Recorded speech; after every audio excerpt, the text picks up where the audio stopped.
Welcome back खवतीन आज़ाद।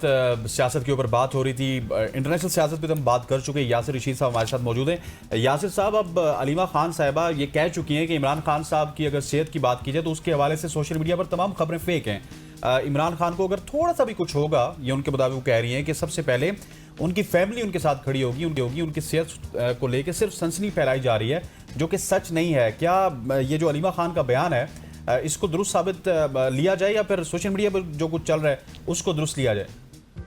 अच्छा, बेशतर मौक़ों के ऊपर हमने ये देखा है, पाकिस्तान तहरीक इंसाफ के जो रहनुमा थे, जब मुलाकातें रोक दी जाती थी खान साहब से, तो किसी का कोई जब मेल मिलाप नहीं होता था तो उसके बाद खबरें मंजर आम पे आती थी, खान साहब की तबीयत खराब है, खान साहब को जहर दिया जा रहा है, खान साहब को खतरा है, खान साहब को कहीं और मुंतकिल कर दिया गया, वो अडयाला जेल के अंदर मौजूद नहीं। जब बाद में किसी एक की मुलाकात हो जाती थी तो खबरें मंजर आम पे आती नहीं, खान साहब बड़े हशाश बशाश हैं, पहले से ज्यादा फिट हैं, पहले से ज्यादा पुरएतमाद हैं, पहले से ज्यादा पुररौनक हैं, पहले से ज्यादा वो पैशनेट होके अपने मकसद पे आगे बढ़ना चाहते हैं। तो फिर उनसे जब बारहा ऐसे मौक़ों पे हमने देखा, तो मैंने कई रहनुमा ऐसे हैं पाकिस्तान तहरीक इंसाफ के जिनको मैं जाती तौर पे जानता हूं, उनसे पूछता था कि इसकी मंतिक क्या है। यानी आप एक केओस, एक टर्मोइल या एक पैनिक क्रिएट कर देते हैं और बाद में जाके वो तमाम खबरें रद्द हो जाती हैं, तो आपको ये नहीं लगता कि आपकी क्रेडिबिलिटी जो है उसके ऊपर भी फर्क आता होगा?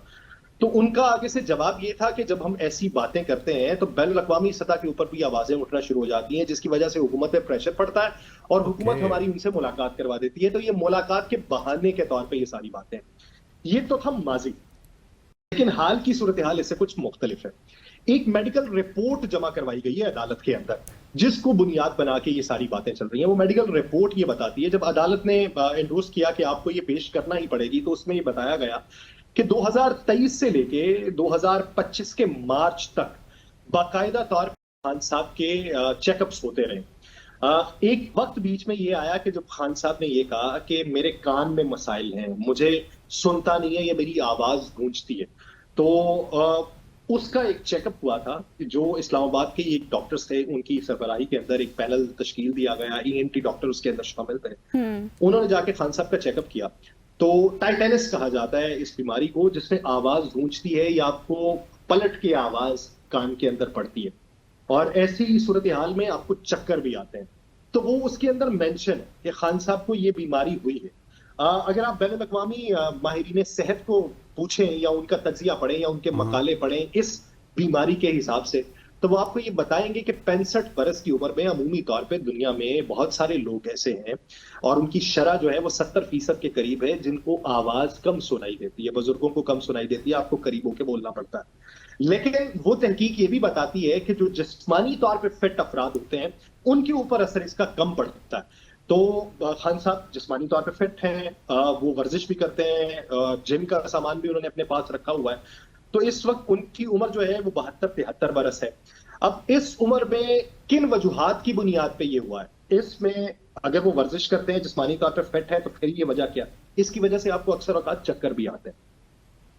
अब उसमें मेडिकल रिपोर्ट्स ये बताती हैं या मेडिकल तज्जियाकार ये बताते हैं, माहिरीन ये बताते हैं कि अक्सर औकात ऐसा होता है कि आप कोई और मेडिसिन ले रहे हैं, उससे भी होता है। दूसरी बात ये है कि अगर आपको कोई डिप्रेशन हो या आपको एंजाइटी हो या आपका जो स्लीपिंग साइकिल है वो डिस्टर्ब हुआ हो या फिर आपको रोशनी चुभ रही हो या फिर आप जो है वो कुछ दिनों के अंदर अपने स्लीपिंग साइकिल को ठीक करते हैं और फिर खराब कर लेते हैं, या फिर आप जानबूझ के अपनी नींद को बर्बाद कर रहे हैं, तो ऐसी सूरत के अंदर होता है। आप नहीं मालूम कि खान साहब के साथ ऐसी क्या रूटीन डिस्टर्बेंस देखने में आ रही है, लेकिन ये बात तो है कि खान साहब के साथ एक मसला है समात को लेके या थोड़ा सा बिजनेस को लेके, यानी चक्कर आने को लेके।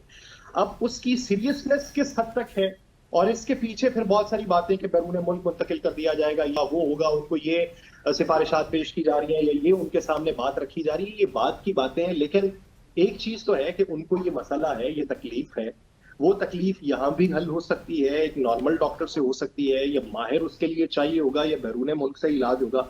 इस कॉन्स्पिरेसी थीरीज हैं, आप जितनी बना लें, जेन्युइन बना लें, किसी का प्लॉट बहुत अच्छा होगा, किसी का प्लॉट बहुत हल्का होगा, बातें तो होती रहेंगी जब तक वो बिल्कुल इलाज नहीं यासिर, आपने दुरुस्त फरमाया, लेकिन मुझे अब ये भी बताइएगा कि की सजाद दहशतगर्दी अदालत ने जो बानी पीटीआई इमरान खान के जो भांजे हैं शारीस, उनकी भी दरख्वास्त जमानत मंजूर कर ली है। पहले गिरफ्तार करना फिर जमानत देना, पीटीआई के साथ ये कोई आपको नहीं लगता सियासी इंतकाम ही लिया जा रहा है? पहले इन तमाम जमानतों में, गिरफ्तारियों में या इनके फैसले आने में आप पहले ये देखें इसका बैकग्राउंड क्या, टाइमिंग क्या थी उनकी गिरफ्तारी की।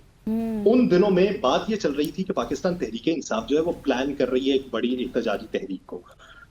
उससे पहले उन्होंने 2 तारीखें दी जिसपे 14 अगस्त की बात की, फिर उसके बाद उससे पहले 5 अगस्त की बात थी, लेकिन तहरीक वैसे नहीं चल सकी। ये एक टेस्टर होता है। आप पहले एक बयानात मंजर-ए-आम पे आते हैं कि खान साहब के बेटे आएंगे, गिरफ्तार कर लिए जाएंगे, किसी सियासी तहरीक में हिस्सा लेंगे तो गिरफ्तार होंगे बसूरत दीगर। अगर वो सिर्फ मुलाकात के लिए आते हैं तो मुलाकात की इजाजत होगी।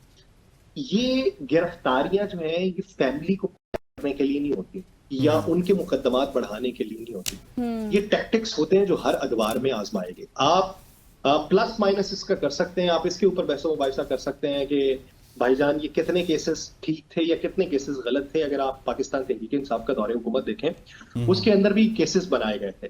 अब वो केसेस को जेन्युइन किस तरह बनाना है, ये 100 तरीके निकाले जा सकते हैं। सियासतदान जो है, हर पार्टी वर्कर जो है, उसको पकड़ने का रास्ता कहीं ना कहीं से तो मिल सकता है। अब ये बात अलग है कि वो किस हद तक मंजूर नजर है या किस हद तक खामोशी इख्तियार किए हुए है। अब जब उनकी गिरफ्तारी होती है तो उस वक्त ये पैगामात थे कि उनके साहबजादे पाकिस्तान आ सकते हैं। उस वक्त ये पैगामात थे कि पार्टी के अंदर कुछ हलचल हो रही है। उस वक्त ये पैगामात थे कि रीवैम्पिंग की बातें हो रही हैं। उस वक्त ये भी पैगामात थे कि कुछ ना कुछ पुरानी शख्सियात को भी वापस लाया जाएगा। और उस वक्त ये भी बातें थी कि खान साहब का जो घराना है या उनके जो कजन्स हैं, आपने ये देखा होगा कि उनके कजन्स की भी आपस में नहीं बनती थी, खानदान बिखरा हुआ था। यानी फर्स्ट कजन है, सेकंड कजन है, न्याजी खानदान बहुत बड़ा है और वो न्याजी कबीला जो है वो उससे ज्यादा वसी है। लेकिन खान साहब के जो अजीज व अकारिब थे, नजरियाती इख्तलाफ पाया जाता था उससे। अब इन गिरफ्तारियों के बाद वो जो चीजें थी वो खत्म होना शुरू हो गई। लोग आपस में जुड़ना शुरू हो गए, कबीला आपस में जुड़ना शुरू हो गया था। तो जब ये देखा गया कि कबीला आपस में जुड़ा है तो फिर वहां पे वो गिरफ्तारी को ज्यादा देर तक रखना फायदेमंद नहीं था, तो वो छोड़ दिया गया, रिहाई अमल में आ गई है।